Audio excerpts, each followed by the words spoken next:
Magandang tanghali! Kumusta po?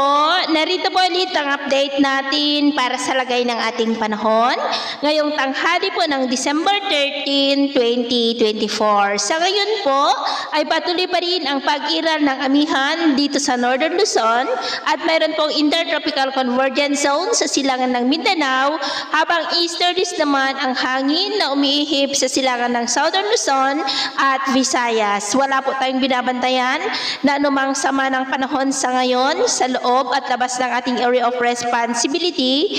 Pero sa atin pong long range forecast ay mayroon pa rin pong banta ng isang sama ng panahon na maaari po na mabuo sa susunod na mga araw sa silangan ng ating bansa at ang development pa rin niya ng ating babantayan kung matutuloy po o hindi. At sa lagay ng ating panahon ngayong tanghali ay maayos naman po ang panahon sa malaking bahagi ng ating bansa, pero may tsansa pa rin ng cloudy skies with isolated rains dito po sa ilang bahagi ng Cagayan Valley, Cordillera, Quezon, Batangas, Catanduanes, Calapan, Southern Palawan, Aklan, Capiz, Cebu, Bohol, Leyte, ilang bahagi po ng Samar Provinces, Sulu Archipelago, Caraga at Davao Region. At sa susunod po ng mga oras ay mas maraming lugar ulit ang makakaranas ng cloudy skies with isolated light to moderate rains sa may Mindanao, Aklan, Negros, Cebu, Bohol, Leyte, Eastern Samar, Southern Palawan, Calapan, Bicol Region, ilang bahagi ng Calabarzon at Northern Luzon.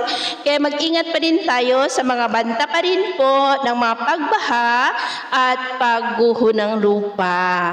At sa atin naman pong mga baybayin, iwasan na muna natin ang papalaot, lalo na po ang ating mga kababayan na mangingisda na gumagamit po ng maliliit na sasakyang pandagat sa mga baybayin ng Batanes, Babuyan Islands, Pagudpod Seaboard, silangang baybayin ng Cagayan Valley hanggang sa seaboard po ng Northern Samar. Dahil ang mga alon po dyan ay posible na aabot hanggang sa 4 to 8 feet. Kaya hanggat maaari ay iwasan na po muna natin ang papalaot dyan sa mga may kulay pula para mas makaiwas sa mga sakunang pangkaragatan. So ito po ang latest update natin sa araw na ito. Ako po muli si James na nagsasabing sa kahit anong pagsubok po na darating sa ating buhay, huwag na huwag po tayong mawawalan ng pag-asa. Thank you and God bless.